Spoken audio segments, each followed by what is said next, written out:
Hello, and welcome back to a video series on MAT 1033 Intermediate Algebra.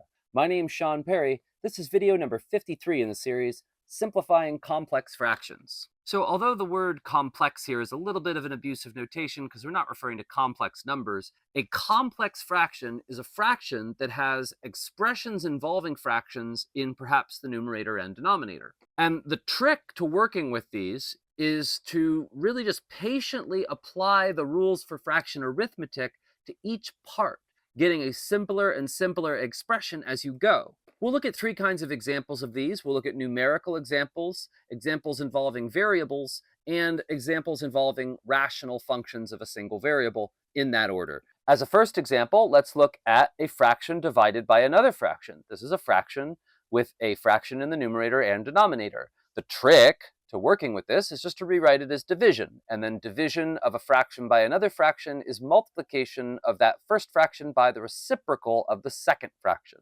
Now this is going to give you 5 times 1, which is 5, and 4 times 2, which is 8, and they don't reduce, so this is our final answer. Here's another example. This one has not just a fraction, but a sum of fractions in the numerator. In order to get this to the form of this first example, we're going to have to take the second example and actually do that fraction arithmetic.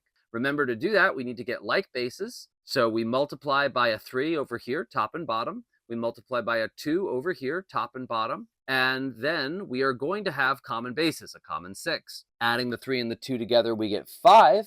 And so this gives us 5/6 over 7/6. And if we flip it and multiply, the 6's will cancel, just giving us 5/7. Here's an example involving variables. What we need to do is take a look at this sum. There are fractions and fractions inside of this sum. So what we're going to do is first look at the first one and say, well, what is that? This is 1 divided by 1 over a. So we write that. And then we're going to have 2 over b divided by c.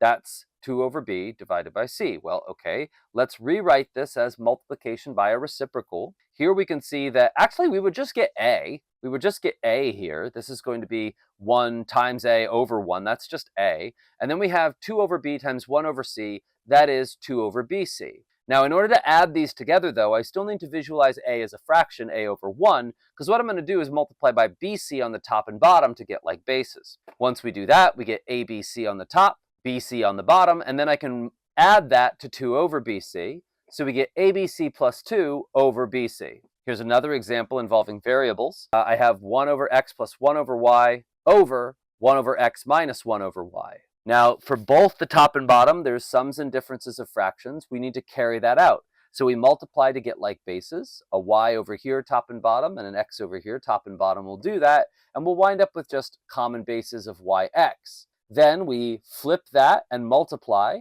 canceling our yx's once we've written it as multiplication. Then we just get x plus y over y minus x, and we're done. That's the end. Now let's look at a rational expression. Here we have a fraction of polynomials divided by another fraction of polynomials. This is what we need to write out. We could visualize this as multiplication by the reciprocal, but in order to see what cancels, we're going to need to factor. So factoring this polynomial and factoring this polynomial, we get the following factors. This gives me cancellation of x minus 3 and x plus 2. And all that's left then, there's nothing left up top, which means there's a 1 up top. We canceled by division. So something divided by itself is 1. And then on the bottom, I have 2 x plus 3's. So this will be x plus 3 squared. Here's another example. I have 1 over x squared minus 1 over x plus 1 and over 1 over x minus 1 plus 1 over x plus 1.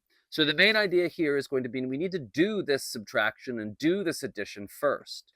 X squared minus 1 is x plus 1 times x minus 1. So I really just need to multiply this x plus 1 by x minus 1 to get these bases to match. Down here, I'm going to need to multiply x plus 1 by x minus 1, yes, but I don't have a square here, so this needs to also get multiplied by x plus 1 to get the bases to match. Once I do that, all of the bases are x squared minus 1, and I can actually carry out the subtraction and addition. Subtracting x, subtracting 1, I get minus x plus 1, and subtracting and adding and adding x and adding minus 1, the minus 1's cancel with this positive 1, the x's reinforce, and so we get 2x. If we then flip it and multiply, we're going to cancel the x squareds minus 1, and all that will be left is Well, negative x plus 1, we could flip the order here and write this more simply as 1 minus x. So that'll be our numerator over 2x. You could distribute this and cancel an x here, but you're still going to have fractions. So I think this is probably the nicer version, but both of these are correct.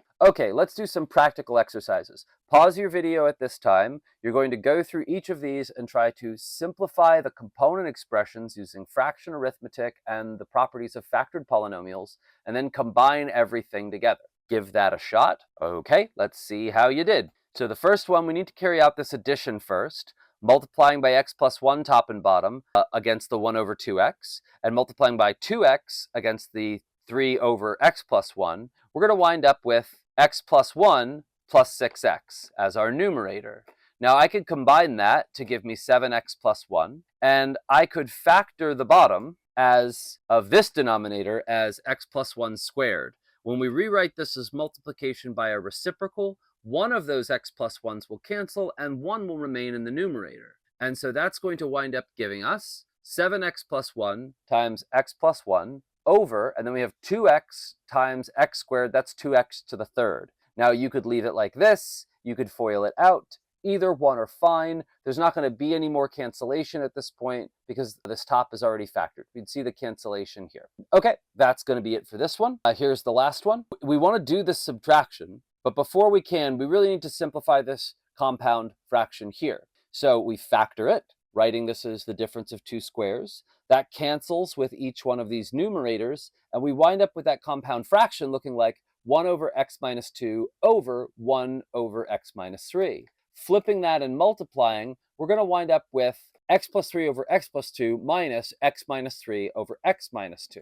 To get these bases the same, we need to take this denominator and multiply it over here, top and bottom, this denominator and multiply it over here, top and bottom. And what do we get? We're going to get x squared plus x minus 6 for this numerator, x squared minus x minus 6 for this numerator, and the denominator is both x minus 2 times x plus 2. Remember, you're subtracting everything in here, so we change each one of those signs and then cancel what we can. We're going to have a minus x squared and an x squared, those cancel, a minus 6 and a plus 6, those cancel, and x plus x is just 2x. This is a perfectly fine form for the answer to be given. You could also FOIL this out to get x squared minus 4. All right, that's going to be it for this video. Thank you for your patience and have a great day. Good luck with your studies. I'll see you in the next one.